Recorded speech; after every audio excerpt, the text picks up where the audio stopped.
es decir, que f de 0, tendiendo por valores positivos, por valores mayores, de que del límite de f de t cuando t tiende a 0 es igual al límite de s por f de s cuando s tiende a infinito, obviamente para t mayor que 0. ¿Qué es lo que dice? ¿Qué significa esto? Que el límite de f de t cuando t tiende a 0 igual al límite de s por f de s. Recuerden que s por f de s no es otra cosa que el cálculo del polo, del residuo en el polo simple, cuando s tiende a infinito. Lo que significa que el primer valor de y de t es el último valor de f de s. ¿Eso qué quiere decir? Que el punto inicial de la respuesta temporal es el último valor, es el punto de llegada de la respuesta en el plano complejo. El teorema de valor final plantea lo opuesto. Dice que si el límite existe, f de infinito, quiere decir que cuando t tiende a infinito, que el límite de f de t de infinito es igual al límite de s por f de s cuando s tiende a 0. ¿Qué plantea este teorema? Que el último valor de la función temporal en el plano real es el punto de partida, o sea, el primer valor de la función compleja en el plano complejo. Eso es todo. Y este valor y este límite es importantísimo para el cálculo de un parámetro un poquito más adelante dentro de esta clase. Eso es lo único que, que aportan estos dos teoremas. Otra cosa, otra cosa que no vimos, otra cosa que no vimos son las entradas. Por defecto, todo sistema de control va a trabajar con tres entradas que se conocen como funciones singulares o funciones de singularidad. ¿Sí? La primera que vamos a ver es el paso unitario o escalón unitario. La segunda es la rampa y la tercera es el impulso unitario. Ojo, no confundir paso unitario con impulso unitario. No confundir escalón unitario con impulso unitario. El paso unitario es lo mismo que el escalón unitario, es sinónimo, se la denota de cualquiera de las dos maneras. ¿Qué es el paso unitario? El paso unitario es una función de excitación donde entrega el 100% de la energía y queda retenida la fuerza impulsora. Yo voy a hacer el ejemplo que siempre lo hago, y aquel que ya compartió alguna clase de control va a recordar el ejemplo. Yo siempre hago el ejemplo de un sistema mecánico de resorte y masa. Supongamos que yo tengo un resorte pegado en el techo y en el otro extremo del resorte un ladrillo, que es la masa. Obviamente yo lo pongo y el sistema está en estado de reposo porque está colgando el ladrillo. Ahora, la fuerza, el movimiento, el desplazamiento, el tiempo en el que se va a estabilizar el sistema va a depender de un factor importantísimo. Y esto quiero que, obviamente para nosotros va a traer mucha confusión, pero va a tener sentido en función del sistema. Es lo que le llaman K. Lamentablemente, la variable K es utilizada para denotar muchísimos parámetros dentro de todos los sistemas, físico, eléctrico, mecánico. En este caso, K es la constante de elasticidad del resorte, que está dado en función de las espiras y el diámetro del alambre con el que se hace el resorte. Para nosotros, K es la ganancia. Para un eléctrico, K puede ser ganancia, dependiendo impedancia, reactancia. Por eso, por ahí, cuando ustedes ven K, los confunden, porque dicen, che, si yo he visto K como ganancia, no, che, si he visto K como coeficiente de elasticidad del resorte, che, si yo he visto K como reactancia. Siempre, en toda la denotación de sistemas, ya sea físico, mecánico, eléctrico, electrónico, se generaliza un parámetro cualquiera con la letra K. Entonces, por ahí confunde mucho. En este caso, de la masa resorte, K es el coeficiente de elasticidad del resorte. Para nosotros K va a ser ganancia, no confunda. Siempre que se use K se va a decir qué representa K. ¿Ok?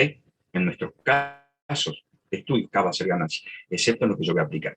Obviamente, yo le decía todo lo que es la fuerza que tú tienes que aplicar, el impulso, el tiempo de establecimiento y de estabilización del sistema va a depender mucho de la característica constructiva del resorte. Por ejemplo, los elásticos que acompañan los amortiguadores de los autos. Un auto de rally tiene unos elásticos completamente distinto a un auto de calle. ¿Por qué? Porque requiere diferente tipo de absorción. Desde luego, un auto de rally va a tener unos elásticos con las espiras mucho más distanciadas y el calibre del acero con el que está hecho el resorte y las espiras va a ser mucho más grueso que un auto de calle. Si a un auto de calle yo le pongo los elásticos que tiene un auto de rally, y lo más seguro es que yo ande rebotando por todos lados. En cambio, si un auto de rally yo le pongo los elásticos, los resortes, los elásticos tiene un auto de calle, al primer badén lo parten dos al auto. ¿Sí? Es importante ver eso, característica constructiva. Y entonces ese es el K de elasticidad del resorte.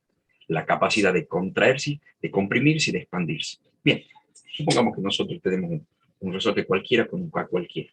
Entonces está en reposo. Yo voy a empezar de atrás para adelante de cómo aparecen en las diapositivas. La primera vamos a estudiar la función de singularidad o función singular que vamos a estudiar, que yo voy a explicar, se llama delta de Dirac y es el impulso unitario. Hagan de cuenta, y es una fuerza que aplica el 100% de la energía en un instante de tiempo. Hace esto. Imaginen que mi dedo es la fuerza impulsora. Imprime la fuerza o imprime la energía, transfiere la energía al sistema. Eso quiere decir que le da toda la presión. Supongamos que le estoy dando un torque de 100 newton metro al, al ladrillo. Se lo doy en un instante ese torque, 100 newton metro. Le toco y sale. ¿Cuál es la característica? Que la fuerza impulsiva se extingue. ¿Por qué? Porque mi dedo deja de tocar al ladrillo y no lo toca más. Entonces, ¿qué hace el ladrillo? Baja de golpe y como no tiene ninguna otra fuerza que le está golpeando de nuevo, ¿qué es lo que hace? Por el mismo roce, empieza a frenarse hasta que se estabiliza de nuevo. Obviamente va a oscilar por abajo, por arriba, por abajo, por arriba. ¿Y qué queda? En reposo. Esa es la reacción de un sistema a una delta de Dirac. ¿Por qué? Porque al no tener ninguna otra fuerza impulsora que lo está poniendo en movimiento, se agota toda la energía que le pasó la delta de Dirac con el roce normal de movimiento. Entonces vuelve al reposo. Esa sería la reacción de la delta de Dirac. ¿Cuál sería la reacción a la rampa? La rampa, ¿qué es lo que hace? Va a dosificar de 0 a 100 newton metro, pero de a uno en uno. Entonces va a ser uno, imagínense el ladrillo. Entonces va a empezar 1, 2, 3, 4. Supongamos que el recorrido de ciencia es en la delta de Dirac hasta y se va. Acá la fuerza impulsora o la fuerza de excitación no va al 100%, pero tampoco muere porque mi dedo sigue tocando el ladrillo, pero va incrementando. Es incremental de a paso. 1, 2, 3, 4, así hasta 100.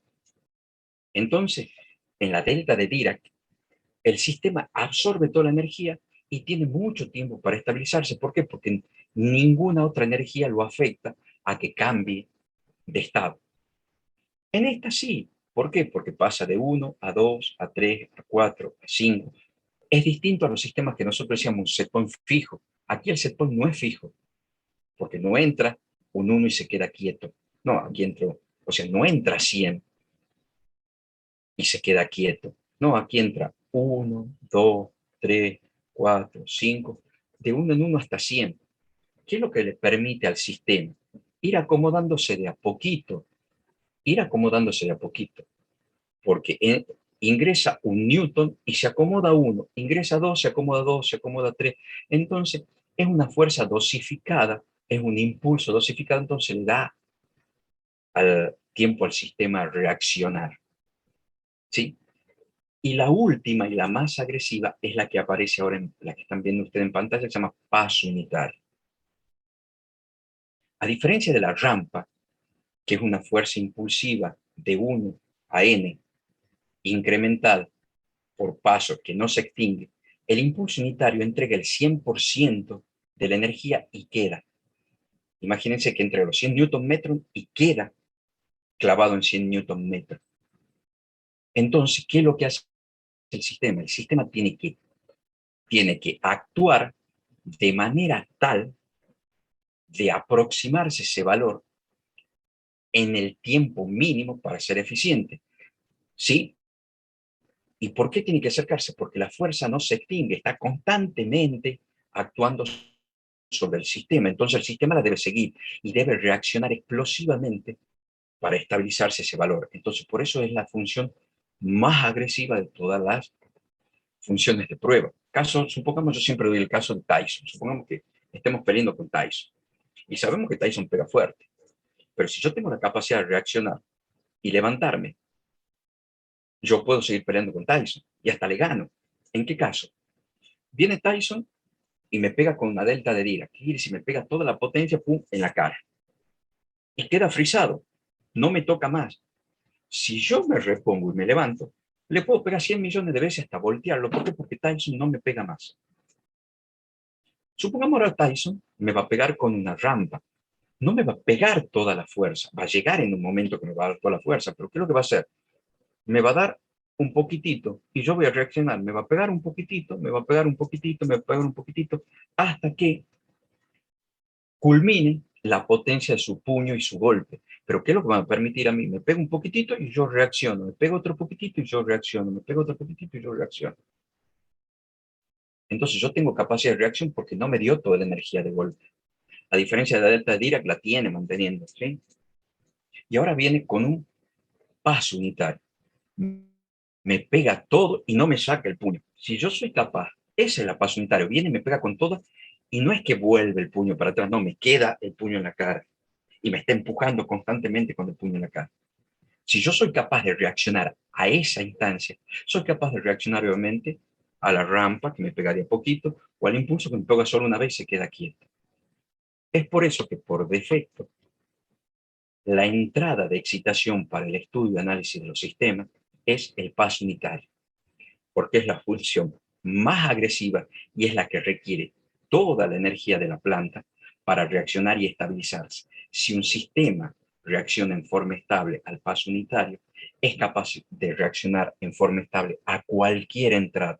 Usted mira, profe, ¿solamente existen esas tres entradas? No, cualquier entrada es posible.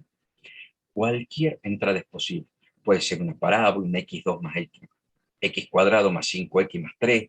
Cualquier entrada es posible. Por defecto siempre se toman en forma natural las tres entradas de singularidad porque son las más sencillas de analizar y además cualquier sistema que responde a esta entrada responde a cualquier otro, independientemente el orden, el grado del polinomio de entrada. ¿Estamos de acuerdo?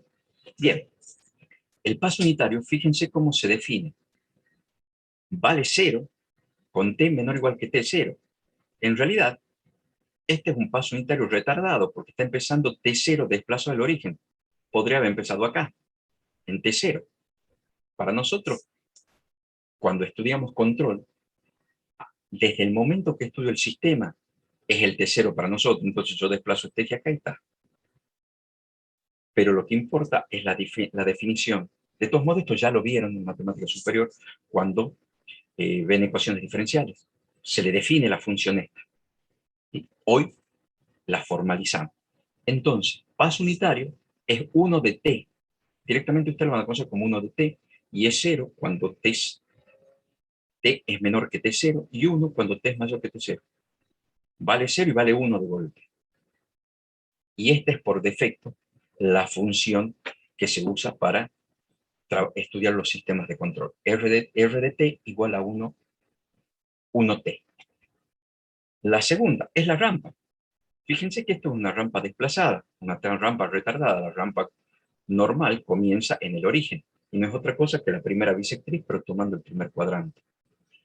Una particularidad, fíjense, la rampa no es otra cosa que la integral del paso unitario, es la integral de 1 de t.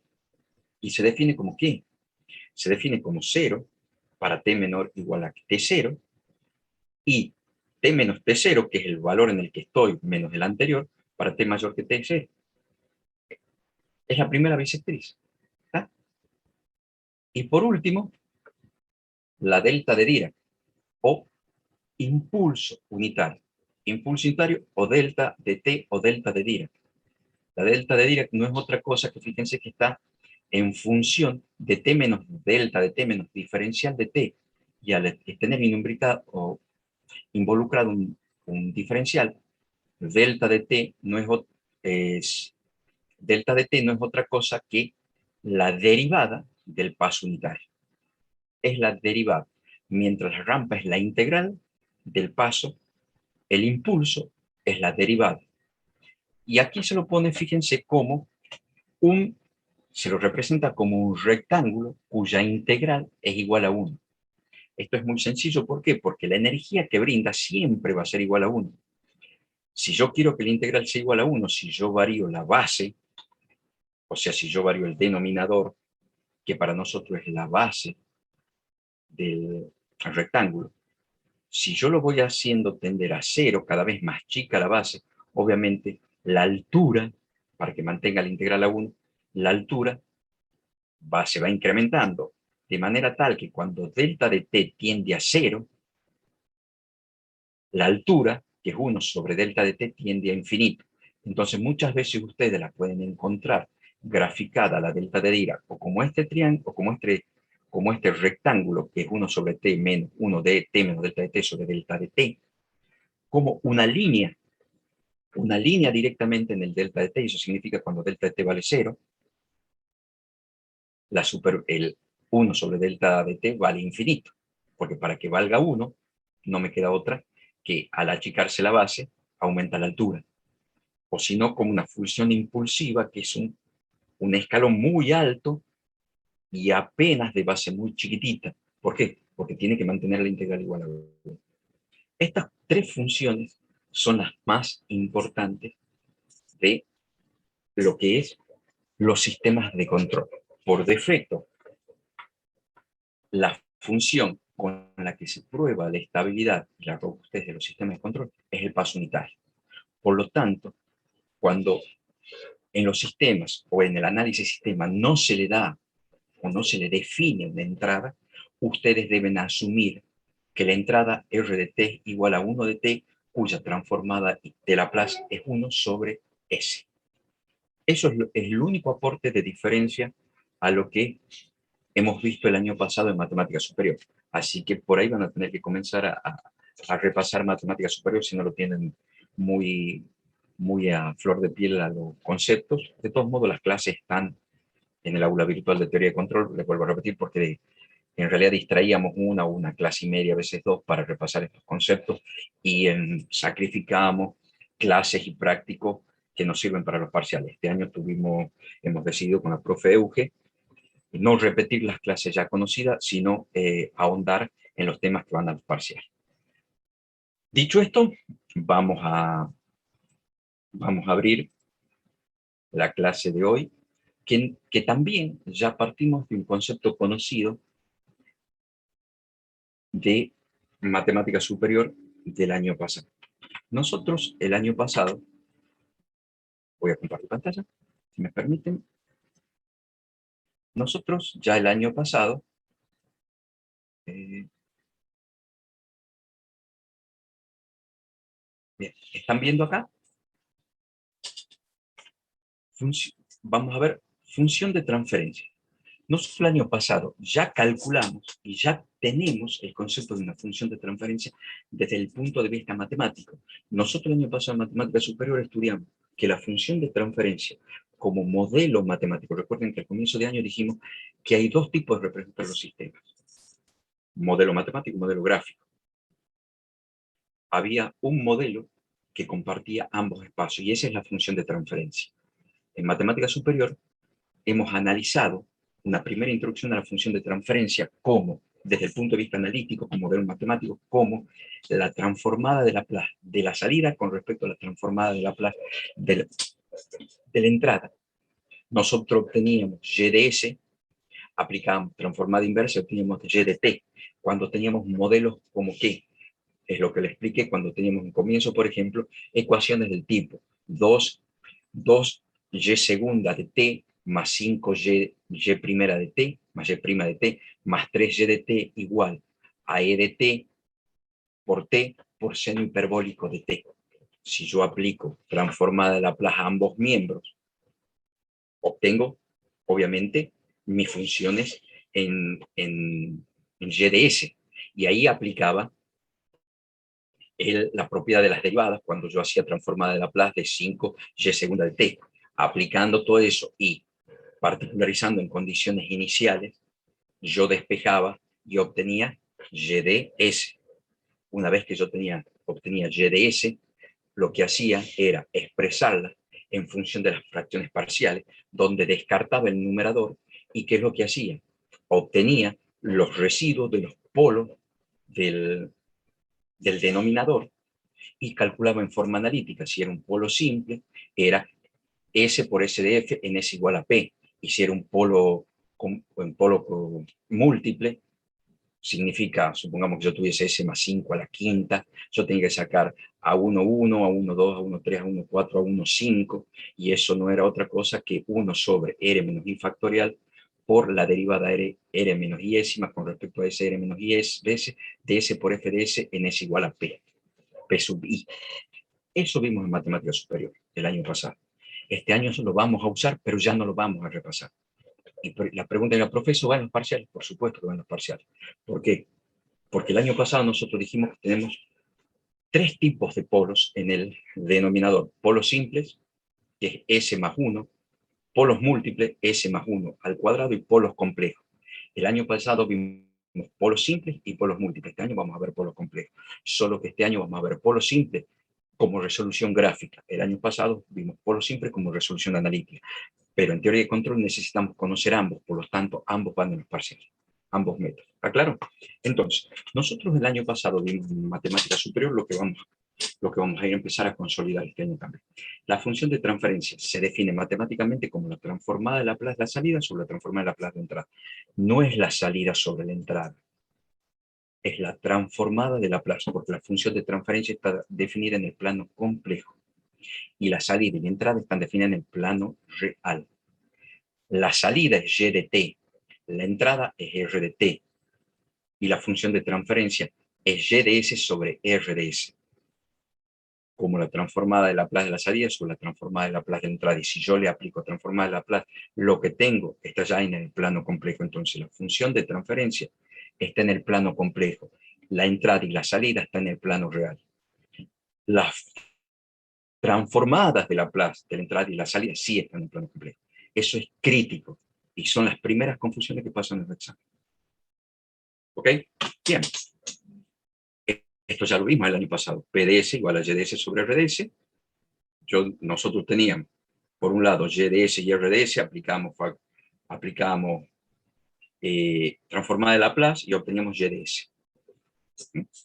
A través de expansión de fracciones parciales. A YDS le aplicábamos la transformada inversa y obteníamos YDT. ¿Está claro? ¿Ve? Aquel que hizo matemática superior el año pasado se recuerda. Bien. Ustedes miran, profe, pero esperen. Si aquí me dice un sistema de lazo abierto, no, es solamente conceptualmente para definir qué es la función de transferencia.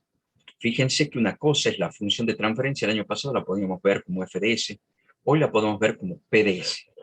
Una cosa es la función de transferencia de la planta, que es PDS, y otra cosa es la función de transferencia del sistema, que es YDS. Son dos cosas distintas y ya lo vamos a ver más adelante. Lo que a mí me interesa es analizar primero PDS para obtener luego PDS en función de RDS. ¿Por qué? Porque si yo despejo, yo sé que YDS no es otra cosa que PDS por RDS. Desde el punto de vista matemático, está muy bien definido lo que conocemos hasta hoy. La transformada de Laplace de la salida con respecto a la transformada de Laplace de la entrada, y es otra cosa que no es otra cosa que escribir RDS igual a la transformada de Laplace de RDT, y la salida no es otra cosa que la transformada de YDT o CDT. Ahora, yo puedo escribir que PDS, desde el punto de vista matemático, es la transformada de Laplace de YDT sobre la transformada de Laplace de RDT. Esta es la salida y esta es la entrada. Fíjense que no es la salida sobre entrada, porque salida sobre entrada es YDT sobre RDT, y no es lo que estamos escribiendo. Que no haya confusión, ¿ok? Desde el punto de vista de control, ¿qué es la función de transferencia? Y es aquí donde tienen que basarse en lo que vimos el año pasado en matemática superior. Al aplicar transformada de Laplace, yo no le aplico transformada de Laplace a cualquier cosa. ¿sí? Primero, yo solo le puedo aplicar transformada de Laplace a ecuaciones diferenciales. Entonces, si yo le aplico transformada de Laplace a y de t y r de t, desde ya y de t y r de t son ecuaciones diferenciales. Por un lado, ¿es cualquier ecuación diferencial? No, no cualquier ecuación diferencial es transformable por Laplace. Tiene que cumplir determinadas condiciones. Y las condiciones que deben cumplir y de t para que sea transformable por Laplace, la vimos en matemática superior. Y me dice, profesor, ¿se toma eso en teoría de control? Sí, se toma esto en parcial de teoría de control. Sí, se lo toma. Porque tiene conceptos de matemática superior que consolidan conocimiento en teoría de control. Entonces, sí lo tienen que saber y sí se toma. No se lo da porque ya lo vieron, pero sí se lo toma. Bien, entonces, y de t y r de t son ecuaciones diferenciales. Cualquier ecuación diferencial, no cualquier ecuación diferencial es transformable por Laplace. Determinadas ecuaciones diferenciales son transformables por Laplace. Entonces, si son ecuaciones diferenciales, ¿qué significa? Que están compuestas por derivadas, sus términos están compuestas por derivadas. Y si están compuestas por derivadas, ¿qué significa? Que hay cambio, variación, porque cuando hay variación hay derivada. Si hay derivadas en una ecuación, hay una ecuación diferencial. Entonces, si yo estoy relacionando ecuaciones diferenciales, ¿qué significa? Una ecuación diferencial está conformada por derivada. Una derivada se presenta cuando hay cambio o modificación. Entonces, ¿qué quiere decir? Que hay una dinámica. Y de t está representada a través de una ecuación diferencial, está representando a través de una ecuación diferencial la dinámica de la salida. Y r de t está representando a través de una ecuación diferencial la dinámica de la entrada. Desde el punto de vista del control, la función de transferencia me permite estudiar la dinámica de la planta llamada PDS, evaluando y relacionando la dinámica de la salida con respecto a la dinámica de la entrada. Eso es desde el punto de vista de control, la función de transferencia. Concepto clave para el examen final. ¿Está claro? Sí, profe. Perfecto. Bien, ahora, una vez que yo ya sé que la función de transferencia es la relación dinámica que existe entre, ¿por qué ya digo relación dinámica? Porque cuando yo digo relación dinámica, yo ya puedo decir que estoy hablando de una ecuación diferencial, ¿sí? Que me explique el comportamiento dinámico de un sistema. Vamos a ver qué es lo que realmente importa. Fíjense, acá lo que yo les decía, la aplicación del concepto queda limitada a sistemas de ecuaciones diferenciales. Y ahí le estoy diciendo ordinarias, lineales, y acá introducimos un concepto que lo hemos tratado muy superficialmente en matemática superior y tiene importancia en teoría de control. Invariantes en el tiempo. Las ecuaciones diferenciales que pueden ser eh, trabajadas, ¿sí?, con Laplace deben ser invariantes en el tiempo. ¿Qué significa esto? Ojo, no es que el sistema sea invariante en el tiempo, es la ecuación diferencial que lo representa el sistema. Obviamente, el sistema no es invariante en el tiempo. ¿Por qué? Porque el sistema es dinámico, modifica su comportamiento. Lo que no modifica el sistema es su estructura. Eso que quiere decir que la ecuación diferencial que lo define no se modifica en parámetros.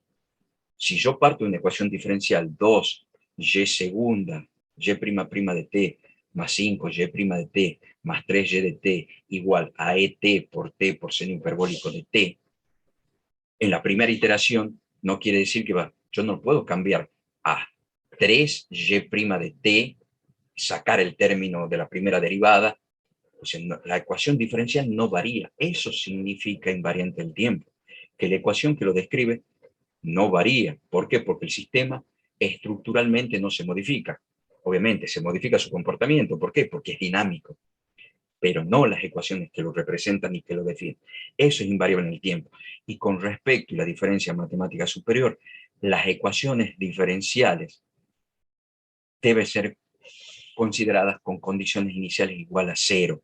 En matemática superior, las condiciones iniciales, o sea, de y de cero, y prima de cero, y segunda de cero, y a la n de cero, podían ser distintas de cero. La función de transferencia es aplicable a ecuaciones diferenciales con condiciones iniciales a cero. ¿Por qué? Y es lo que yo les decía. para nosotros en teoría de control, desde el momento que lo miramos al sistema, entendemos que viene desde el reposo. O sea que las n n condiciones iniciales anteriores son iguales a cero. ¿Por qué? Porque recién comienza la dinámica desde que lo miro. Entonces, todas las condiciones iniciales de la ecuación diferencial que lo representa son iguales a cero. Esto es importantísimo, porque muchos se confunden con matemática superior y dicen, no, no, las condiciones iniciales no son iguales a cero. No, para estudiar una función de transferencia, las condiciones iniciales de las ecuaciones diferenciales para ser transformadas por Laplace deben ser iguales a cero. ¿Claro? ¿Está claro? Sí, profe. Bien. Bien, es importante entender lo que vamos a discutir para lo siguiente, que es decir, que la función de transferencia es un modelo, puede ser matemático o gráfico, que lo que hace es relacionarme la dinámica de la salida y de la entrada a través de las ecuaciones diferenciales que los describen. Es por eso que nosotros dijimos que PDS es igual a la transformada de Laplace de Y de t sobre la transformada de Laplace de RT. Y no es otra cosa que lo que vimos en la primera diapositiva, nada más que eso. ¿Sí? Es esto. ¿Bien? ¿Qué es importante? Y es importante discutir aquí que lo que me da la función de transferencia es la capacidad de entender la dinámica del sistema, no cómo está formado, no cómo está constituido. ¿Está claro? No me dice nada de cómo está formado el sistema ni de cómo está constituido internamente. No me dice nada de eso. Es por eso que si yo analizo la salida, yo puedo definir si las funciones de transferencia son iguales o distintas. Si yo tengo para una misma entrada, por ejemplo, yo tengo dos sistemas y le aplico la misma entrada y tienen salidas distintas, desde luego tienen funciones de transferencia diferentes, que es el caso del auto de calle y el auto de rally, donde su sistema de control de amortiguación está en función de las características constructivas de las espiras del elástico que va acompañando el amortiguador. ¿Está claro? Obviamente, a la misma excitación, un auto de calle va a responder distinto a un auto de rally. ¿Por qué? Porque la función de transferencia de los amortiguadores y de los elásticos son completamente diferentes. ¿Y a qué se debe eso? A la característica constructiva, al coeficiente de elasticidad del resorte, al diámetro del acero, al tipo de metal. Pero si yo a la misma entrada tengo igual respuesta, ¿qué significa? Que la función de transferencia de esos sistemas son iguales, independientemente de su naturaleza. Puede ser un sistema mecánico, un sistema físico, un sistema biológico. Si tienen igual respuesta, igual entrada, quiere decir que no importa cómo están constituidos, lo que me están diciendo es que la dinámica es diferente. Es por eso que dos sistemas completamente distintos, de naturaleza completamente distinta, pueden tener la misma función de transferencia. ¿Está claro? ¿Está? Sí, profe. Eso es una pregunta de examen. Si tienen la misma función de transferencia, si reaccionan igual, tienen la misma función de transferencia, o sea que varios sistemas pueden tener funciones de transferencia iguales, independientes.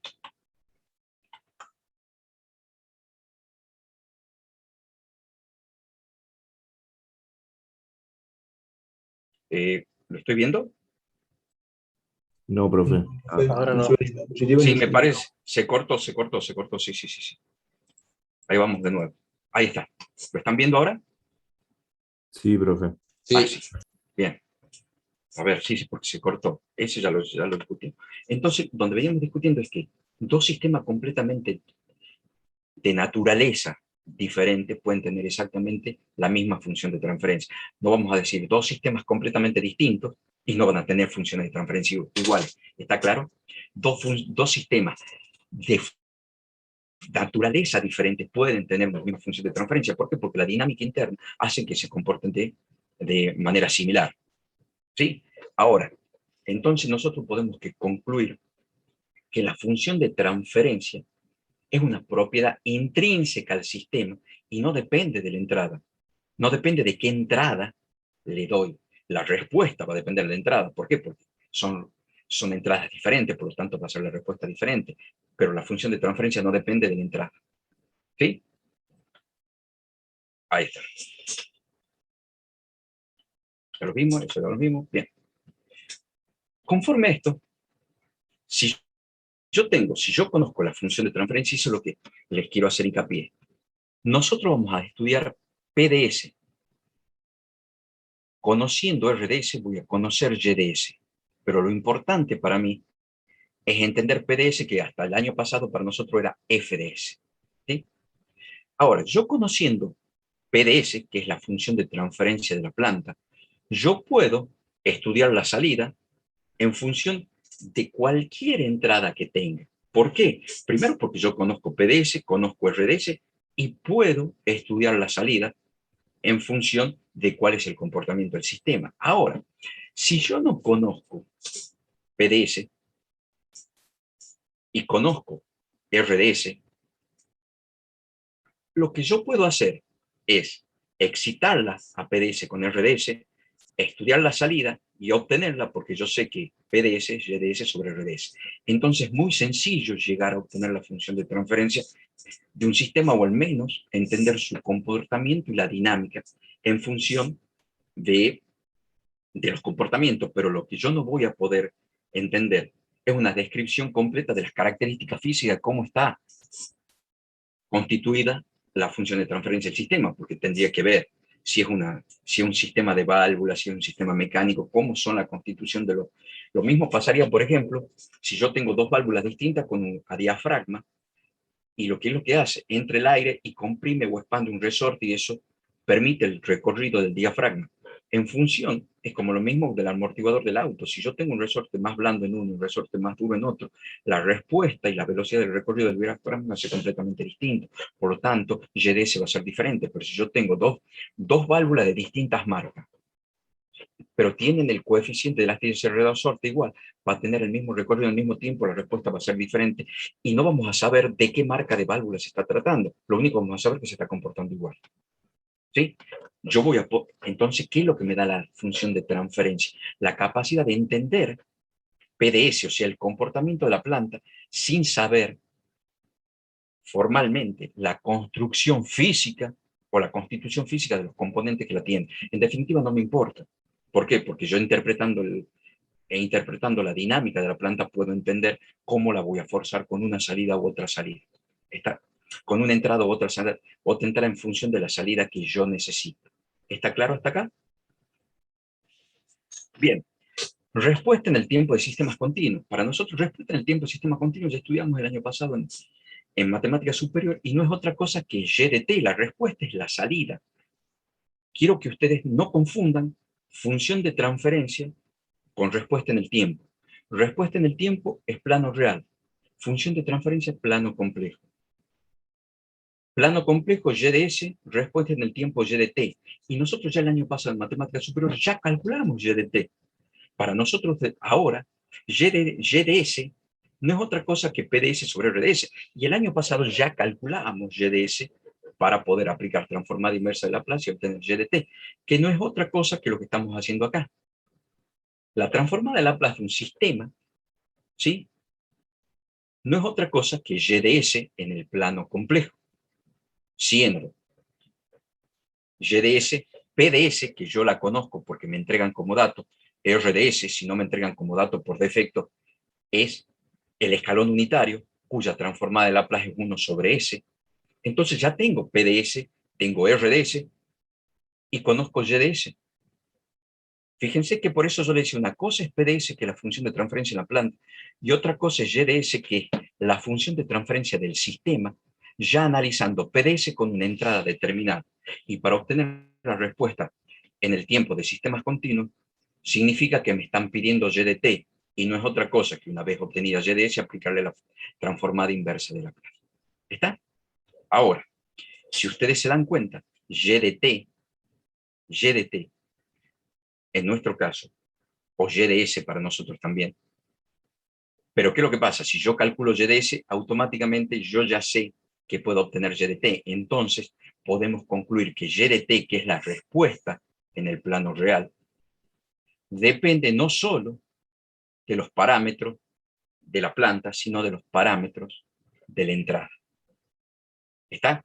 Y aquí se le van a llamar polos y cero de la función de transferencia de la planta y polos y cero de la función de transferencia de la entrada.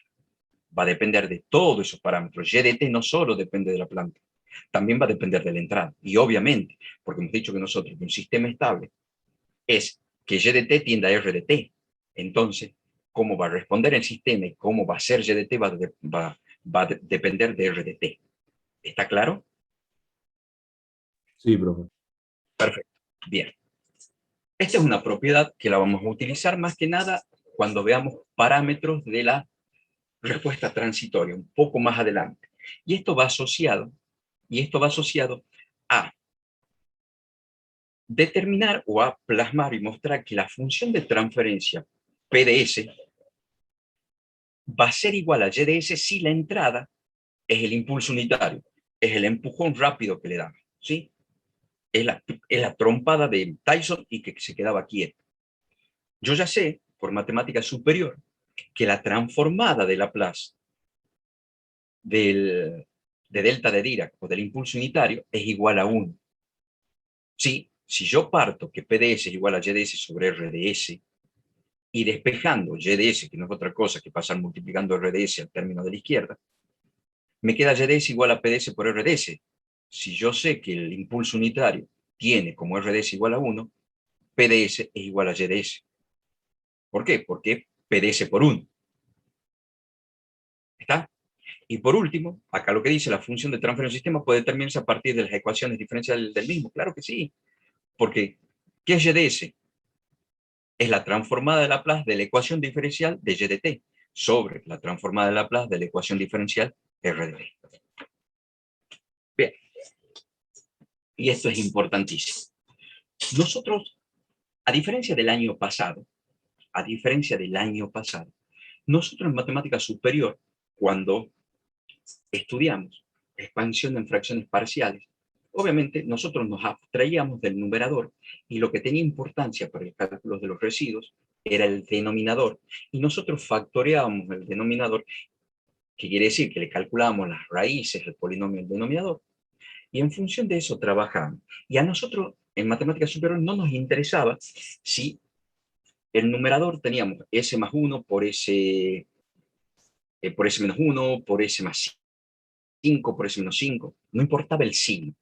Ahora, nosotros en teoría de control vamos a estudiar sistemas estables y nosotros vamos a poder determinar y detectar si un sistema es estable mirando la función de transferencia y específicamente qué de la función de transferencia, el denominador de la función de transferencia.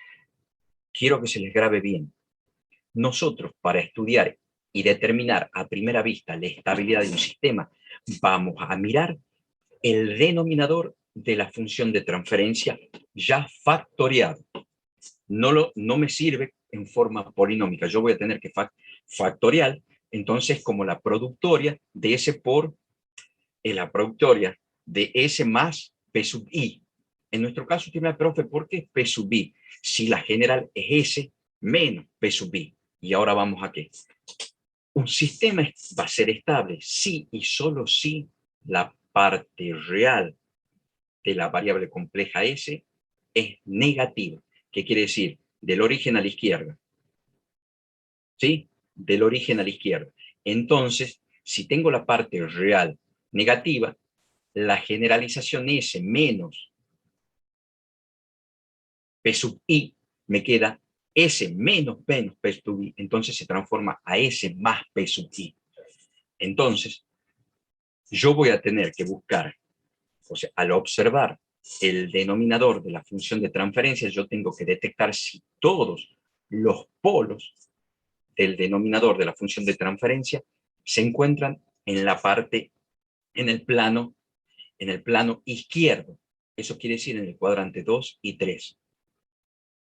Si se encuentran del lado derecho o sobre el origen, y si sobre el origen quiere decir que son imaginarios puros, entonces están sobre el eje imaginario J omega, mi sistema es inestable. Luego vamos a estudiar un poquito más adelante, vamos a estudiar más a fondo esos conceptos, pero en teoría de control vamos a estudiar sistemas estables y eso significa que todos los polos de la función de transferencia, del denominador de la función de transferencia, tienen que ser parte real negativa.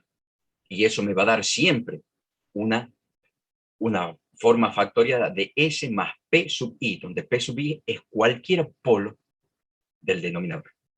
¿Claro? Ahora, ya habíamos, desde el año pasado, ya el denominador a los C, o sea, a las raíces del polinomio QDS, que es el polinomio del denominador, ya le llamábamos polos. A partir de ahora, las raíces de PDS, que es el polinomio del numerador, la vamos a llamar ceros.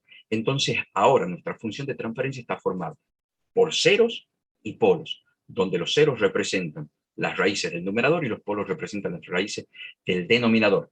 Y las raíces del denominador sí o sí, solo sí, deben ser con parte real negativa. Usted mira, profe, ¿puede haber polos positivos? Puede haber polos positivos, pero no los vamos a estudiar. Vamos a estudiar también polos negativos. Entonces, el factoreo de PDS, ojo, que es P chica de S, PDS grande es la función de transferencia. Si ustedes se acuerdan de matemática superior del año pasado, f de s grande la podíamos escribir como p de s chica sobre q de s chica, donde p de s y q de s chica eran polinomios.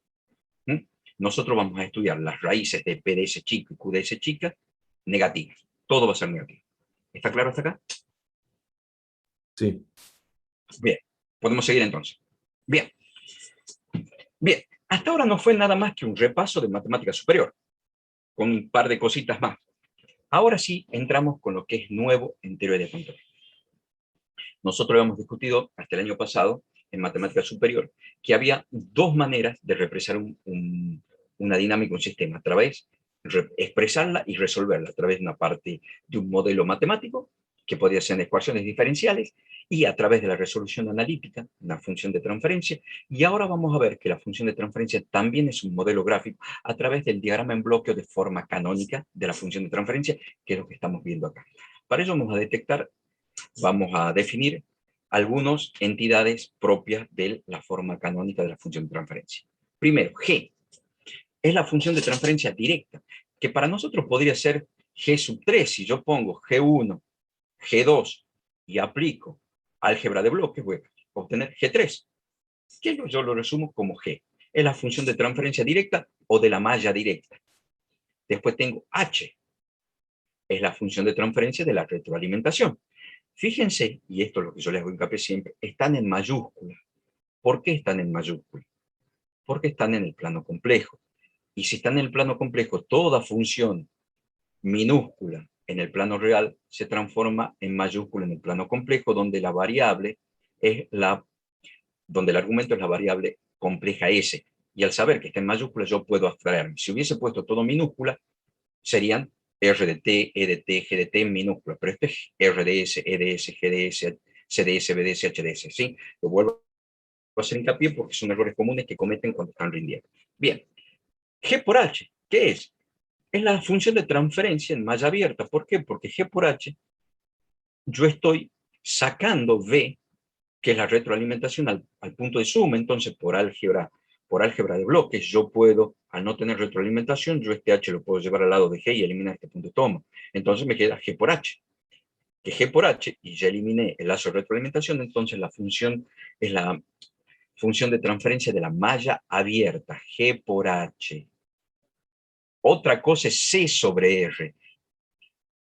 ¿Por qué no se aflijan? Esto es un cambio variable, podría haber sido Y. Nosotros hemos visto hasta ahora PDS, mayúscula grande, como YDS sobre RDS. Acá, y si ustedes se acuerdan en las primeras diapositivas, pongo YDS o CDS. ¿Por qué? Porque en esta diapositiva ya hacemos el cambio de variable a CDS. ¿Estamos de acuerdo? Entonces, PDS, que es la función de transferencia de lazo cerrado, es CDS sobre RDS. Función de transferencia en malla cerrada o relación de control. ¿Por qué? Porque ya estoy relacionando salida con entrada. Ahora, E sobre R es la relación de señal actuante o error, ¿sí? Y B sobre R es la relación de retroalimentación primaria. A partir de ahora, vamos a demostrar tres identidades que son, en teoría de control hay que aprenderse solamente 6 demostraciones. 3 demostraciones que forman parte, y la vamos a ver, de parámetros de respuesta transitoria, y 3 demostraciones de diagrama en bloque de la forma canónica. Las 3 primeras que van a saber, obviamente ustedes me dirán, profe, ¿cómo va a tomar en los parciales? No se puede tomar. Cuando es presencial, sí, porque lo tienen que desarrollar. Estas demostraciones, al ser virtual, no se toma, pero como el oral como el final es oral, sí se la toma. Para los parciales no se lo toma, pero para los finales sí se lo toma la demostración. ¿Ok? Bien. Estas primeras 3 identidades son con las que vamos a trabajar y determinan la relación funcional del diagrama en bloque o de la forma canónica de la función de transferencia. La relación de control, la relación del error y la relación de retroalimentación primaria. Eso significa, vamos a demostrar C sobre R, E sobre R y B sobre R. Bien. Partiendo de la forma canónica de la función de transferencia, planteamos las tres identidades, donde C sobre R es igual a G sobre 1 más G por H. Fíjense que normalmente yo me voy a abstraer del argumento S de la función, porque estos son funciones, ¿no? Si fuésemos estrictos sería CDS sobre RDS igual a GDS por 1 más menos GDS por HDS, igual para todo. Pero vamos a abstraernos del argumento porque sabemos que estamos hablando de la variable compleja S. Vamos a demostrar que C sobre R es igual a G sobre 1 más G por H, E sobre R igual a 1 sobre más 1 GH, B sobre R igual a G, GH por 1 más G por H. Fíjense que lo que cambia es el numerador. El denominador se mantiene igual. ¿Por qué? Porque sigue siendo R, sigue siendo lo mismo. Lo que varía es C, E y B. Entonces yo ya sé que lo que tiene que variar es el numerador. Para eso vamos a pasar a sacar tres relaciones funcionales. El error, que ya lo sé, yo ya sé de las clases anteriores que el error es igual a ¿qué? A R más menos B. Ya está. B, ¿qué es? Me paro acá. Es C por H. ¿Qué es lo que hay antes de B? C y H. Y por álgebra de bloques sé que B es C por H. C, ¿qué es? Por álgebra de bloques sé que es E por G o G por E. Bien, ahora vamos a hacer lo siguiente. Yo quiero demostrar C sobre R. Entonces, yo voy a reemplazar C. ¿Qué es C? G por E, arriba, en el numerador. Y R en el denominador. ¿Qué es R? Despejo R y me queda que R es igual a E más menos B. Bien, ahora, ¿qué es lo que voy a hacer? Voy a reemplazar B. ¿Qué es B? H por C. Ahí está. Porque si yo veo la identidad C sobre R, ¿qué es lo que quiero obtener? Arriba, solo G. Como yo tengo G por E, debo buscar la manera de eliminar E. ¿Sí? Entonces reemplazo B, que es H por C. Y justamente reemplazando ahora C, yo introduzco E en el denominador. Ahí está. ¿Qué es lo que hago? Saco factor común E. Y al sacar factor común E, me queda el numerador, fíjense que ni se mueve, me queda E por 1 más GH. Yo cancelo y obtengo que G es igual, G sobre 1 más GH es igual a C sobre R. Listo, primera demostración. Ahora vamos a la segunda identidad, E sobre R. Les dejo para ustedes si quieren demostrar de la siguiente manera. Reemplazar E arriba, R abajo y trabajar exactamente de esta misma manera. De aquí, tanto la segunda identidad y la tercera identidad vamos a partir solamente desde el numerador. ¿Sí? Entonces, escribimos E, que es el numerador, y yo sé que es igual a R más menos B. Ahora, ¿qué hago? Reemplazo B.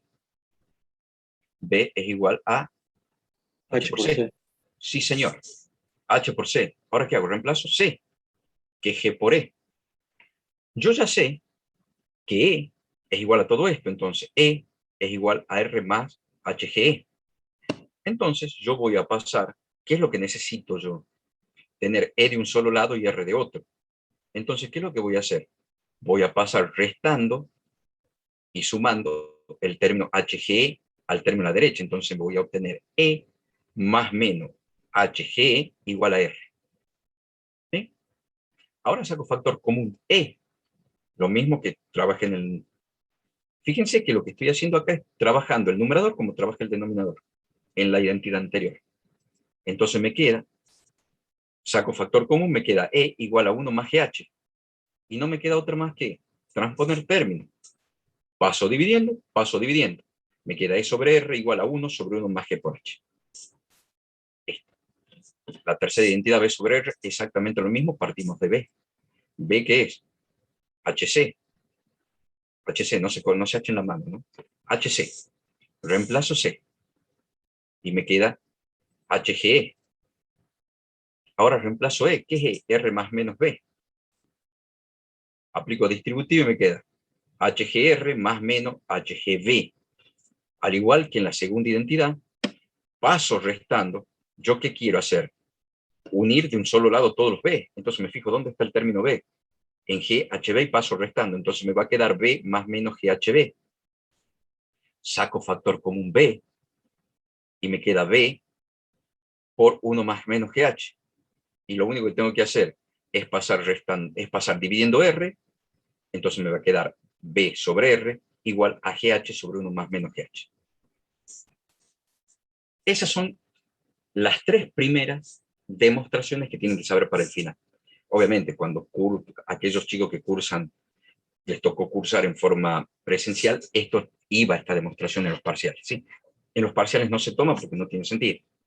La tienen en las diapositivas y no hay manera de evaluar si realmente la han interpretado o las pueden sacar directamente de la diapositiva. ¿Bien? Muy bien. Ahora, importante. Nosotros hemos dicho en matemática superior, cuando vimos funciones de transferencia y transformada de Laplace, que hay 3 tipos de polos del denominador. Simple, que es S más 1, múltiples, S más 1 a la quinta, y complejos, que lo vamos a ver en la clase que viene. Desde ese tipo de polos del denominador, S más 1, o S más 5, o S más 1 a la quinta, teníamos la forma analítica de resolverlo a través de expansión de fracciones parciales. Al polo simple era igual a S por S de F, en S igual a P sub I, y el múltiple era igual a 1 sobre R menos I factorial por la derivada de R menos I décima con respecto a SR menos IBS de S más P sub I a la R de F de S en S igual a menos P. ¿Sí?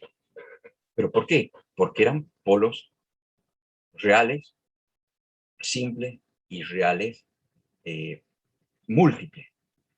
Ahora vamos a ver que con la forma gráfica podemos reír simple y complejo, no múltiple. Entonces, si a ustedes les toca una función de transferencia con polos múltiples, no pueden aplicar el método gráfico.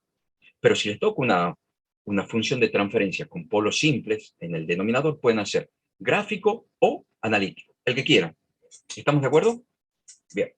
Ahora, nosotros vamos a ir a estudiar cómo obtengo y de t desde la forma canónica de una función de transferencia, partiendo del diagrama en bloque, donde GDS y HDS, GDS es la función de transferencia de la malla directa y HDS la función de transferencia del lazo de retroalimentación, y yo ya sé que PDS desde aquí es GDS sobre 1 más menos G por H, que es lo que acabamos de demostrar, voy a ser capaz de obtener lo que denominamos diagramas de polos y ceros.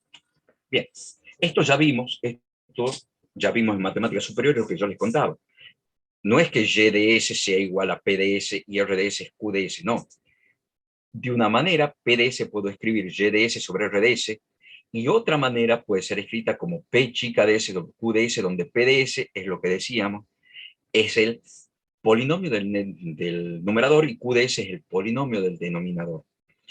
El año pasado en matemática superior, a nosotros no nos interesaba factoriar el polinomio del numerador. Lo descartábamos, a nosotros nos interesaba factoriar el polinomio del numerador y nosotros podíamos expresar PDS o FDS en ese momento como el residuo del polo sobre el polo simple, el residuo del polo sobre el polo simple, o A1R con respecto al polo múltiple.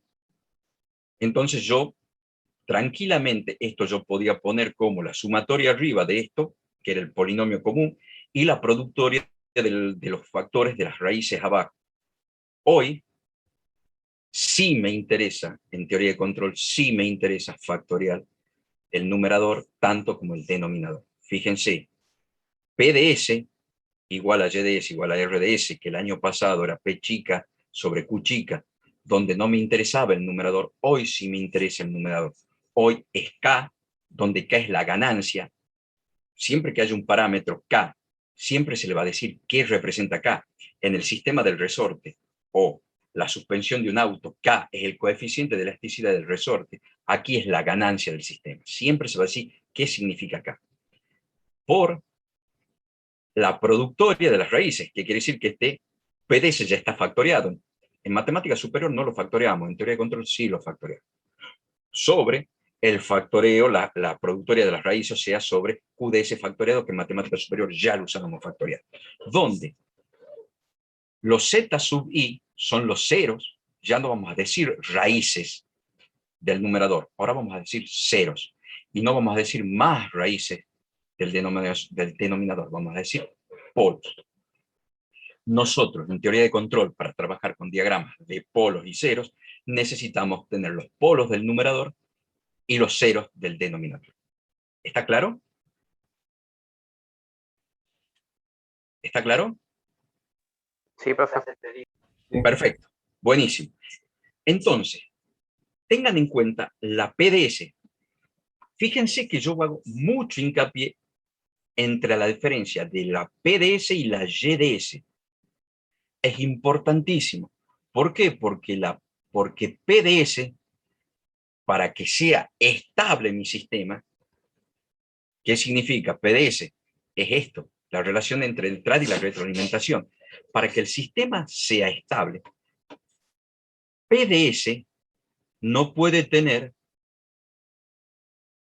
polos distintos a negativo. Eso quiere decir que no pueden estar ni en el origen ni a la parte derecha. Sin embargo, YDS sí. ¿Por qué? Porque YDS es PDS sobre RDS. RDS, si es la entrada escalón en el plano real, es 1 sobre S en el plano complejo. Y 1 sobre S genera un polo en el origen. Si RDS es la rampa, la transformada de Laplace de la rampa, o sea, RDS es 1 sobre S cuadrado. Y RDS genera 2 polos en el origen. Entonces, YDS sí puede tener polos en el origen.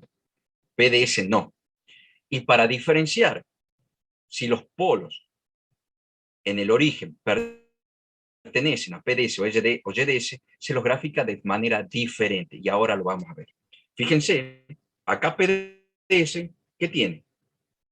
Si esta PDS yo la podría resolver dándole una entrada conocida a través de la forma analítica de fracciones parciales. ¿Por qué? Porque son polos reales simples. Fíjense que la forma general que nosotros escribimos siempre es S, que vimos en matemática superior, es S menos P sub I. ¿Por qué en control es S más P sub I? Porque la parte real es negativa, entonces me queda S menos P sub I. Menos se hace P. Lo que en forma general en matemática superior es S menos P sub I, en teoría de control siempre va a ser S más P sub I. ¿Por qué? Porque eso me está determinando que tanto los polos y los ceros están del lado izquierdo, porque tienen parte real negativa. ¿Entienden? Entonces, al ser polos simples, yo tranquilamente puedo descartar el numerador y resolverlo en forma analítica, expandiendo en fracciones parciales simples a través de la forma analítica de S por F de S. No hay problema. Hoy lo vamos a resolver a través de diagrama de polo y cero y método gráfico. PDS, 4 sobre S más 2, S más 1, S más 8. Para obtener Y de T, primero yo tengo que obtener Y de S. Para obtener Y de S yo tengo que saber cuánto vale RDS, porque Y de S es PDS sobre RDS, y lo que me están entregando como dato es PDS. Si nosotros en los problemas o en cualquier estudio del sistema no tienen una entrada RDS especificada, se toma por defecto el paso unitario. ¿Por qué? Porque como ya vimos, es la entrada más agresiva que puede tener un sistema. Y si un sistema responde a un paso unitario, responde a cualquier entrada, a una rampa, un impulso, una cúbica, una cuadrática, a cualquiera. Entonces, si no se le da una entrada, se toma por defecto R de t igual a 1 de t. Por lo tanto, RDS va a ser 1 sobre S. Entonces, teniendo PDS, asumiendo que RDS es igual a R de t, por lo tanto, RDS igual a 1 sobre S, nosotros llamamos a las raíces, porque este polinomio está factoriado, ¿sí? Es 4S más 8. Si yo saco las raíces va a ser S más 2. ¿Bien? Las raíces del numerador se llaman 0 y la vamos a dibujar con circulitos, y las raíces del numerador se llaman polos. Por eso se llama diagrama de polos y ceros, porque tengo que graficar los polos y los ceros en un diagrama en el plano complejo. Entonces, voy a dibujar PDS. Primero, dibujo mi PDS, donde dice que yo tengo un 0 en -2, porque es S menos -2. Y para que sea más 2 no me queda otra cosa que este sea -2. Un 0 en -2, un polo en -1 y un polo en -8. La ganancia 4. ¿Y qué es lo que me falta? La entrada. Como no hay entrada especificada, yo asumo que la entrada es el escalón unitario. El escalón unitario es 1 de t. La transformada de Laplace de 1 de t me entrega R de S. Y la transformada de Laplace de 1 de t es 1 sobre S. Entonces, yo presumo y asumo al no haberla definido, y la R de S me genera un polo en el origen. Para diferenciar que el polo es de la entrada y no de la PDS, a los polos que genera la entrada se le pone una cruz. Por eso yo le digo, fíjense chicos, esa es el diagrama de polos y ceros de PDS. Ese es el diagrama de polos y ceros de YDS. Si yo acá hubiese puesto un triángulo, significaría que mi PDS tiene un S acá. ¿Está? Yo hubiese puesto un triángulo acá porque acá tuviese una S.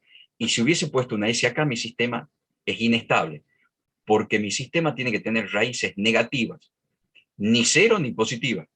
Parte real negativa, ni cero ni positiva. Si yo veo un triángulo, es inestable. Si yo veo una cruz, es estable. ¿Por qué? Porque es el polo de la entrada, es el polo que genera la entrada. Es por eso que decíamos que Y de t va a depender no solo de los polos y ceros de PDS, sino de los polos y ceros de la entrada. ¿Está claro? Ahora, si mi entrada hubiese sido una rampa, acá hubiese tenido dos crucecitas al lado del eje. ¿Por qué? Porque dice que la entrada es una rampa. Si a mí, yo tranquilamente puedo volver de este diagrama de bloque y cero a trabajar acá, porque yo sé que la entrada es 1 sobre S, y yo sé que la PDS es 4 sobre S más 2 sobre S más 1 por S más 8. Esta del diagrama puedo obtener la forma analítica. Ahora, si yo hubiese puesto dos crucecitas, yo hubiese sabido que R de S es 1 sobre S cuadrado, por lo tanto, la transformada inversa de Laplace es T. Yo hubiese deducido que mi entrada es la rampa. ¿Está claro? ¿Quedó claro ese concepto? Gente. ¿Lo Hola. podría Sí, explicar de profe. nuevo?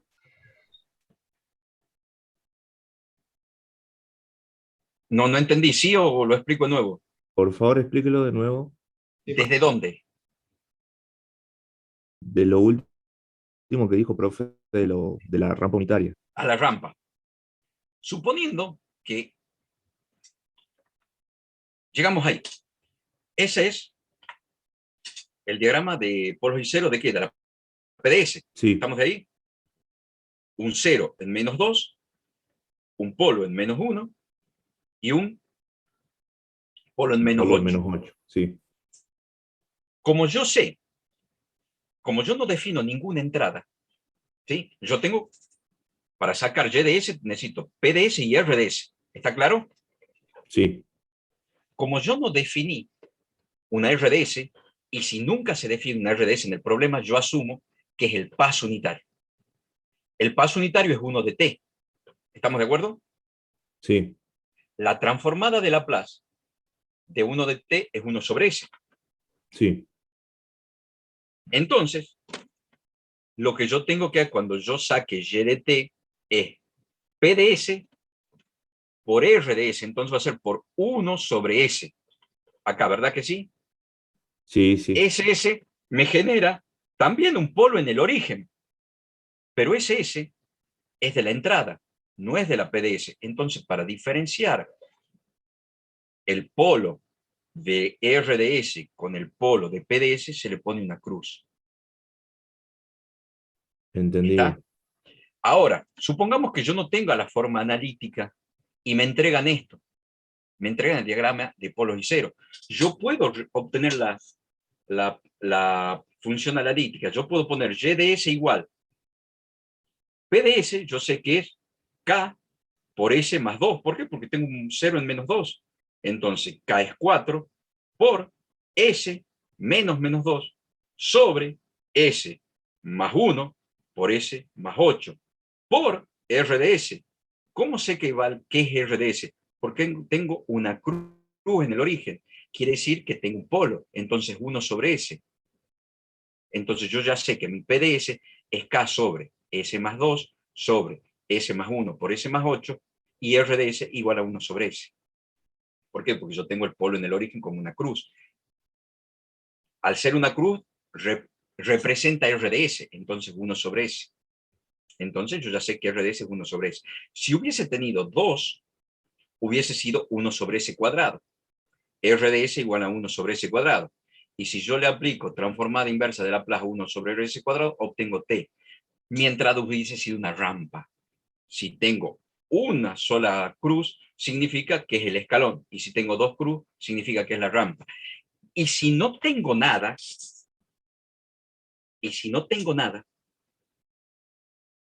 la entrada es el paso, el impulso unitario. ¿Por qué? Porque yo hago y de s igual a p de s por r de s. Si r de s es el impulso unitario, si r de t es el impulso unitario, r de s igual a 1. ¿Por qué? Porque la transformada de Laplace de delta de Dirac es 1. Entonces yo tendría y de s igual a p de s por 1. Y si nosotros vamos al comienzo de la clase, en una de las propiedades,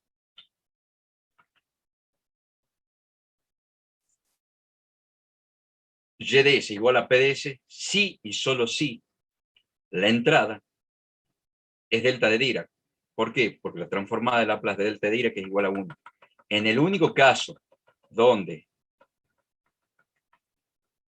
p de s es igual a y de s es cuando la entrada es el impulso unitario. ¿Y qué lo voy a tener? Y de s, y usted mira, ¿dónde está el polo? ¿Dónde está la entrada? Si la entrada no genera polo, es porque la entrada ha sido el impulso unitario. Pregunta de examen. Yo le puedo poner un triángulo, una cruz, dos cruz o nada. Y ustedes me tendrán que decir cuál es la entrada sobre la cual estamos estudiando el sistema. ¿Quedó claro? Si Sí, R profe. de S es igual a 1, R de S es 1 sobre S. Si R de T es igual a T, R de S igual a 1 sobre S cuadrado. Si R de T es igual a delta de T, R de S igual a 1. ¿Está claro? Sí, ¿Está bien ahora? ¿Mucho mejor? sí, sí. Perfecto, buenísimo. Los que tengan dudas, no se queden con la duda. ¿Estamos de acuerdo? Bien. Ahora, yo les dije, desde la forma analítica puedo pasar a la forma gráfica y de la forma gráfica puedo obtener la forma analítica. Pero fíjense, tengo que tener todos los datos. Tengo que tener el cero, tengo que tener el polo, tengo que tener la entrada y tengo que tener la ganancia. ¿Qué pasa? Y usted me dice, profe, ¿qué pasa si, volviendo a la forma general de representar la función de transferencia para trabajar desde diagrama de polos y cero, dice, profe, ¿qué pasa si no conozco la ganancia? Y la voy a tener que calcular y obtener la ganancia. ¿Por qué? Porque fíjense, para el diagrama de polos y cero, K tiene que ser un valor conocido. Para calcular la ganancia desde la función de transferencia vamos a utilizar dos conceptos. El concepto de estabilidad y el teorema de valor final que acabamos de estudiar hace media hora atrás. Bien, obviamente, nosotros vamos a definir la función de transferencia, la entrada, y yo quiero sacar y de t. Hasta acá está bien. Tengo PDS, tengo RDS. Yo sé que YDS es PDS, que es esto, por RDS, que es esto, pero me falta la ganancia, porque acá tiene que ser un valor. ¿Cómo hago para calcular?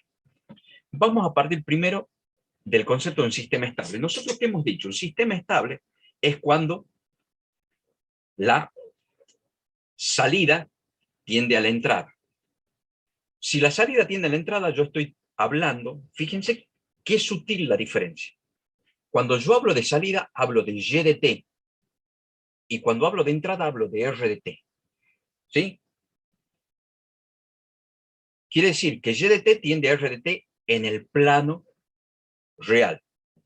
¿Qué es lo que significa en el plano complejo? Que Y de S tiende a R de S. Si yo aplico transformada de Laplace a Y de T y R de T, voy a obtener la P de S. ¿Sí? Entonces, en el plano complejo, mi sistema estable es cuando Y de S tiende a R de S. En el plano real, mi sistema es estable cuando Y de T tiende a R de T. ¿Está claro eso? Sí, Bien. Entonces, en el plano complejo, ¿cuándo va a ser un sistema estable?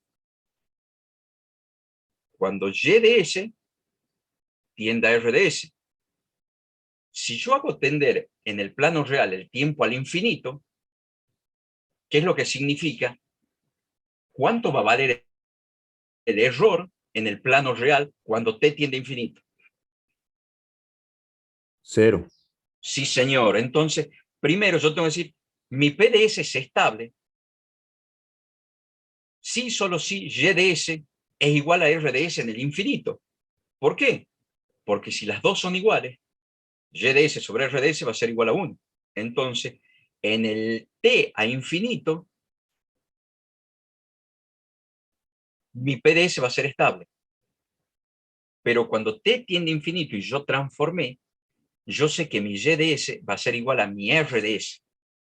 Si Y de S es igual a R de S, entonces Y de S sobre R de S es igual a 1, porque estas son iguales. ¿Está claro? Entonces, en el plano complejo, mi sistema va a ser estable si la P de S vale 1. ¿Está claro? Sí, Si la P de S vale sí. 1, ¿qué quiere decir? Que el error en estado estacionario es 0. Eso significa que el tiempo tendió a infinito en el real. Fíjense que vamos trabajando paralelamente en los dos espacios.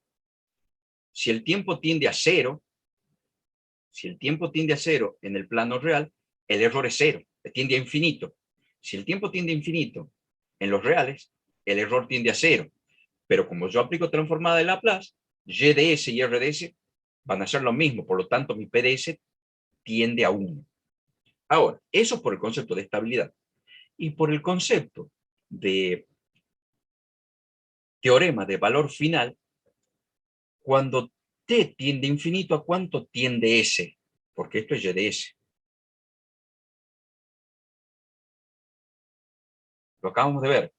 Eso van para los exámenes finales, gente, ¿no? Por el teorema de valor final. ¿Qué es lo que decía el teorema de valor final? F de infinito, límite de f de t, cuando t tiende a infinito, es igual al límite de s por f de s cuando s tiende a 0. ¿Se acuerdan eso? Ahora que usted lo dice, sí, profe. Por teorema de valor final. Cuando en el plano real tiende t a infinito, s tiende a 0 en el plano complejo. Entonces, como yo estoy trabajando mi función de transferencia en el plano complejo y yo ya sé que va a ser estable, cuando Y de S sea igual a R de S, por lo tanto, la función de transferencia PS va a ser igual a 1, particularizado en S igual a 0. ¿Por qué? Por teorema de valor final. Porque por teorema de valor final, cuando T tiende a infinito en los reales, S tiende a 0 en los complejos. Así se calcula la ganancia, igualando la función de transferencia a 1, particularizando en S igual a 0. Entonces lo que tengo que hacer es eso, poner la función de transferencia que no conozco acá, hago el diagrama, que ya lo tenemos, hago el diagrama de este, que es nuevo, tengo un polo en menos 2, tengo un 0 en menos 2, tengo un 0 en menos 3, tengo un polo en menos 1, tengo un polo en menos 4, tengo un polo en menos 6, tengo el polo en el origen por RDS y tengo CAC que me falta. Entonces está incompleto este diagrama. Tengo la PDS, tengo la RDS, pero me falta K. ¿Cómo calculo K? Agarro PDS, le igualo a 1 y particularizo a S igual a 0. Entonces, ¿qué es lo que hago? Eso, reemplazo, donde dice S, reemplazo en 0. Entonces me queda K por 2 por 3 sobre 1 por 4 por 6 igual a 1. 6K sobre 24, paso 24 multiplicando, 6 dividiendo, entonces me queda K igual a 4. Ahora sí, ya tengo completo para poder resolver YDS, porque tengo la PDS completa, con K igual a 4, tengo RDS, entonces yo no tengo ningún problema de poner YDS igual a PDS por RDS. ¿Está claro? Sí. Bien. Sí. Vamos a tomar un ejemplo mucho más fácil para resolver porque este es más complicadito. Entonces, supongamos que yo tengo PDS igual a YDS por RDS igual a 8S más 1, ya tengo K, no hace falta que lo calcule. Si yo hubiese tenido el K acá igual a 0 y particularizo en S igual a 8, ¿estamos de acuerdo? Sí. Si no me dan la función, yo presupongo que es el paso unitario o escalón unitario. Se lo conoce los dos nombres. Normalmente se le va a decir escalón unitario. ¿Para qué? Para que ustedes saquen RDT, si es RDS, si RDT es el escalón unitario, RDS es la transformada de Laplace de RDT, y la transformada de Laplace del escalón unitario de 1 de t es 1 sobre s. Ya tengo PDS, tengo RDS, y lo único que tengo que hacer es poner YDS igual a PDS por RDS. Para eso, primero lo que voy a hacer, fíjense, voy a graficar PDS. Tengo un 0 en menos 1, un polo en menos 2, un polo en menos 4, ganancia 8, R de t igual a 1 sobre s, RDS igual a 1 sobre s, polo del escalón. Fíjense lo que les vuelvo a repetir. Esta es el diagrama de polos y cero de PDS sin la entrada. PDS no puede tener polos en el origen. Si tuviese un polo en el origen, le tengo que poner un triángulo. Entonces mi sistema es inestable. YDS sí puede tener un polo en el origen. ¿Por qué? Porque son los polos generados por la entrada. Si yo veo un polo en el origen que viene de una entrada, mi sistema es estable, pero si acá fuese un triángulo, mi sistema es inestable. ¿Está claro? Sí. Bien. Sí, profe. Entonces, ese es el diagrama de polos y cero de YDS, de PDS, y este es el diagrama de polos y cero de YDS. Entonces ahora escribo YDS, PDS por RDS, PDS por RDS. Y la vuelvo a reescribir como expansión de fracciones parciales, que no va a ser otra cosa que el residuo del escalón sobre el polo del escalón, más el residuo de menos 2 sobre S más 2, más el residuo de menos 4 sobre S más 4. Solo que aquí los residuos los vamos a calcular en forma gráfica y no en forma analítica. Bien, entonces, a diferencia de la forma analítica, la forma gráfica sí o sí necesita la ganancia y sí o sí necesita factoreado el numerador. La forma analítica no me interesa el numerador. Si yo tengo un diagrama de polos y ceros, sí necesito la ganancia y sí necesito factorial el numerador, y ahora lo van a ver por qué. Porque se calcula a través de la distancia. Los residuos, fíjense que estos son polos reales simples, entonces yo tranquilamente lo podría calcular en forma analítica. ¿Sí? Como vimos en matemática superior, los polos simples y los polos múltiples lo puedo calcular en forma analítica. Pero como yo tengo un diagrama de polos y ceros, necesito sí o sí factoriar el numerador y conocer su ganancia. ¿Y cómo se calcula el residuo? Fíjense, es la ganancia por la productoria, o sea que es el producto de la distancia de los ceros al polo. Acá, como tengo un solo cero, voy a tener una sola distancia al polo.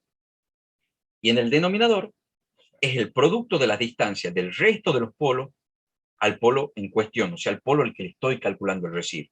Si le calculo al escalón, va a ser la distancia de estos restantes polos al escalón, y si le calculo a menos 2, va a ser del resto del polo, va a ser de escalón y menos 4, y si estoy calculando el residuo en menos 4, va a ser la distancia del polo en menos 2 y del escalón. Y ahora, como yo tengo un valor analítico, ¿cuál es el signo? ¿Y qué es lo que dice la regla? Yo me paro sobre el polo al cual le calculé el residuo y miro a la derecha. Si hay un número par o nulo de elementos, y elementos son ceros y o polos, el signo es positivo.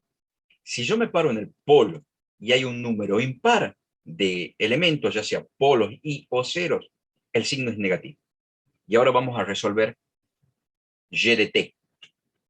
¿Por qué necesito esto? Porque yo necesito sacar, obviamente, desde la expansión de fracciones parciales, yo necesito conseguir y de s. ¿Para qué? Para que a y de s aplicarle la transformada inversa, obtengo y de t. Y esa es la función o respuesta en el plano real. Porque en definitiva lo que me interesa es saber cuál es el comportamiento del sistema en el plano real, porque yo vivo en el real, lo resuelvo en el complejo porque es más sencillo. Bien, yo tengo mi PDS, tengo mi YDS, este es el diagrama de polos y ceros de YDS, porque ya tengo la entrada, el polo de uno del escalón en 1 sobre S, y voy a calcular los residuos. ¿A quién le calculo primero? Al escalón. ¿Y qué dice? El residuo del escalón K8, que es la ganancia, por la productoria de la distancia de los ceros al polo. Como tengo un solo cero, tengo una sola distancia. ¿Y cuánto es la distancia? Siempre es un valor absoluto. La distancia, no hay distancias negativas. Entonces son valores positivos. La distancia, correcto, 1, correcto, porque es la distancia del único cero que hay al escalón. ¿Por qué? Porque estoy calculando el residuo al escalón, entonces necesito la distancia del 0 al escalón. 1, 8 por 1. Ahora, el denominador, ¿qué es? La distancia del resto de los polos al escalón. El más cercano a este es 2 por 4. Tengo 1, 2, 1, 2, 3, 4. 4 por 2, 8. Signo. Me paro en el polo que le estoy calculando el residuo y miro a la derecha. Como hay un número nulo de ceros y o polo, signo positivo. Asterisco acá. Siempre, pero siempre, siempre, siempre, siempre, el residuo del escalón le tiene que dar 1. No menos 1, no 5, no menos 5, 1. Ya vamos a ver matemáticamente por qué, y desde el punto de vista teórico y de control, por qué. Si no les da 1, está mal calculado el residuo del escalón. Siempre el escalón le tiene que dar 1, y ya vamos a ver por qué. Ahora, ¿qué vamos a calcular? El residuo de menos 2. El residuo de menos 2, el signo que acabamos de deducir, lo positivo. ¿Por qué? Porque si yo miro a la derecha el polo, no hay un número nulo de elementos. Vamos al residuo del menos 2. El residuo de menos 2, ¿qué me dice? K, que vale 8, por la distancia de los ceros al polo. La distancia de este 0 a este polo es 1. No tengo otro 0, no hay más distancia. Entonces, 8 por 1. Vamos al denominador.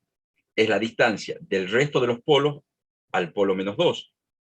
Si yo tomo la distancia al escalón, es 2. Y si yo tomo la distancia al polo menos 4, es 2. Entonces, 8 por 1 sobre 2 por 2. Entonces, 8 sobre 4, 2. Me paro sobre el polo para ver el signo del residuo. Y cuento. 1, 2. Dos elementos a la derecha, positivo. Es par. Ahora vamos a 4. Calcular el residuo del menos 4. Es lo mismo. Ganancia 8 por la distancia de los ceros al polo. Tengo un único cero y la distancia es 1, 2, 3. 8 por 3 arriba. Y denominador, la distancia del resto de los polos al polo del que estoy calculando el residuo. Entonces, el más cercano es 1, 2 por 1, 2, 3, 4. ¿Sí? La distancia al polo del escalón es 4 y la distancia al polo menos 2 es 2. Entonces me queda 8 por 3, 24, sobre 4 por 2, 8, 24 sobre 8, 3. Signo. Me paro sobre el polo y veo cuántos elementos hay a la izquierda, a la derecha. Hay 1, 2 y 3. Negativo. ¿Está claro hasta acá? Entonces, ¿qué es lo que hago? Ya obtenido los residuos, yo escribo como ya hemos aprendido a escribir en matemática superior, la expansión de fracciones parciales, que es el polo, el residuo sobre el polo. Entonces, el primer término es 1 sobre S, que es el residuo del polo sobre el polo. El residuo del polo del escalón es 1 sobre el polo del escalón es S, más el residuo de menos 2, que es 2 sobre S más 2, que es el polo, menos el residuo de menos 4, que es 3 sobre S más 4. Ahí está. Esto ya lo sabemos escribir por matemática superior. Ahora, yo aplico transformada inversa de Laplace a y de S para obtener y de t. La transformada inversa de 1 sobre S es 1, más la transformada inversa de 2 sobre S más 2 es a la menos 2t. Y la transformada inversa de 3 por S sobre S más 4 es a la menos 4t. Ahí está. Ahora, ¿por qué tiene que tender a 1? Porque desde el punto de vista de control, un sistema es estable si su salida tiende a la entrada. Y ahora matemáticamente veamos cómo cuando t tiende a infinito, porque acá t ya está en el plano real, entonces t es tiempo. Entonces yo estoy tendiendo a infinito. Cuando t tiende a infinito, van a ver que estos dos términos se anulan. ¿Por qué? Porque 2 a la e a la menos 2t y 3 a la e a la menos 4 yo lo puedo escribir como 2 por 1 sobre e a las 2t menos 3 por e a la 1 sobre e a la 4t. Entonces, 1 sobre e a la 2t cuando t tiende a infinito, e a la infinito es infinito, 1 sobre infinito tiende a 0, 0 por 2, 0, y pasa lo mismo con el otro término. E a la 4t cuando t tiende a infinito es e a la infinito, e a la infinito es infinito, 1 sobre infinito, infinito, entonces 3 por 1 sobre infinito, 0, 3 por 0, 0. Entonces, cuando t tiende a infinito, este término 2 a la menos 2t y el término menos 3 a la menos 4t tiende a 0, por lo tanto y de t tiende a 1. Entonces, mi sistema es estable. ¿Por qué? Porque y de t tiende a 1 cuando t tiende a infinito. ¿Y cuánto vale en la entrada? 1. ¿Por qué? Porque r de t, ¿cuánto vale? 1. No hemos dicho que la entrada es el paso unitario y el paso unitario es 1. Y cuando t tiende a infinito, y de t tiende a 1. Entonces, desde el punto de vista de control, el sistema es estable. ¿Por qué? Porque y de t tiende a r de t, porque la salida tiende a la entrada. La salida es igual a 1 en el infinito y la entrada es igual a 1. Desde el punto de vista matemático, se anulan el segundo y el tercer término con t igual a infinito y siempre tiende a 1. Por eso, el residuo del escalón nunca puede ser distinto de 1. ¿Por qué? Porque ese es el residuo del escalón, es el valor al que tiende el sistema. Entonces, ahora si yo grafico 2e menos 2t y grafico menos 3 por e a la 4t, como resultado me da un sistema que tiende a 1. Por lo tanto, el sistema es estable. Fin de la clase. Bien. ¿Dónde podemos consolidar toda esta info? Primero, obviamente, desde la diapositiva de nuevo, porque les vuelvo, ¿qué es lo que el parcial va a tener? El parcial va a tener preguntas que van a salir de estas diapositivas, preguntas que van a salir de los libros. ¿Por qué? Porque yo sé que seguramente a chicos que cursaron el año pasado sacaron la foto a las preguntas. Entonces pueden corroborar en estas diapositivas que las preguntas que sacaron foto están puestas en las diapositivas. Obviamente este año no van a ser las mismas preguntas, vamos a cambiar. Pueden ser que algunas preguntas salgan de diapositivas, pero pueden ser que otras preguntas salgan directamente. Pueden ser que algunas preguntas salgan de diapositivas y algunas preguntas salgan de los libros. Ahora ustedes me dirán, profe, ¿de qué libros? Ya lo vamos a ver ahora y se los digo. Y están todos en el aula virtual, ¿no? ¿Se acuerdan que se dice bibliografía RAR, bibliografía 1 RAR, bibliografía 2 RAR? Están ahí. Ya les digo de qué libro van a consolidar la info. Y al mismo tiempo les voy diciendo cuál es el tema de la clase siguiente. El tema de la clase siguiente va a ser función de transferencia polos complejos.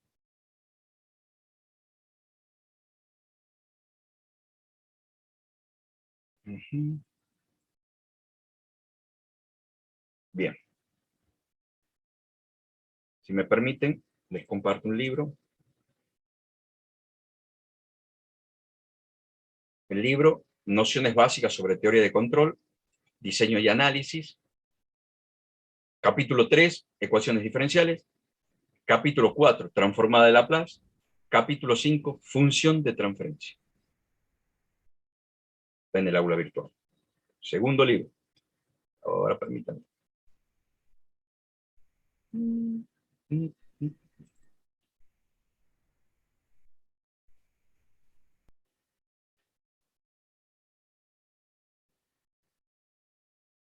Vamos a compartir pantalla. Ingeniería de control. Bolton.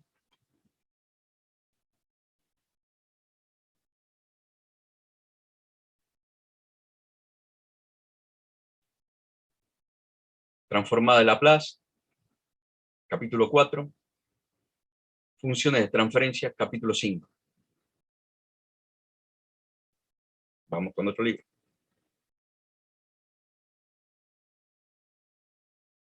Retroalimentación y sistemas de control. Permítanme que les comparto la pantalla. Retroalimentación y sistema de control, Di Stefano.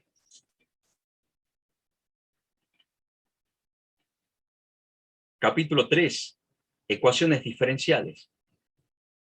Capítulo 4, transformada de Laplace. Capítulo 6, función de transferencia. Vamos con otro libro.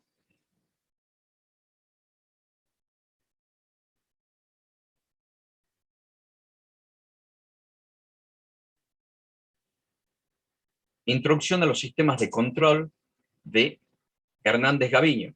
Ya le comparto la pantalla. También en el aula virtual. Introducción a los sistemas de control, Ricardo Hernández Gaviño.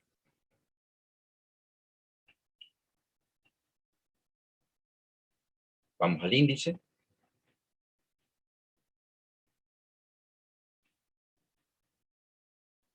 Transformada de Laplace.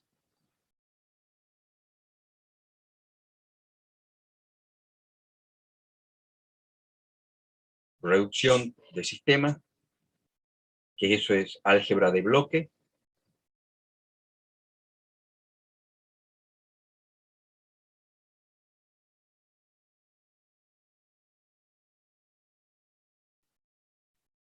Y vamos a ver acá.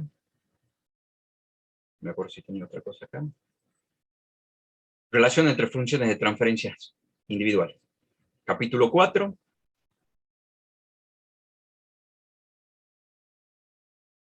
Capítulo 4. Función de transferencia.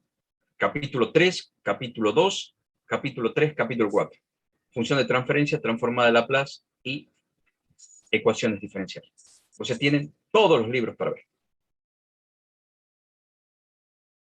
¿Alguna duda? No, profe. No, profe. No. No, profe. Perfecto. Buenísimo. ¿Entendieron? Sí, Sí, bastante. entendió. Entendido. Bien, función de transferencia por los complejos, la clase que viene. Así que tienen para trabajar ya el miércoles la primera parte del práctico 3 con la profe Euge. Así que bueno, si no hay más consulta, les deseo un muy buen fin de semana. Muy buen fin de semana. Igualmente, profe. Muchas gracias. Igual, profe. Cuídense mucho. Cuídense mucho.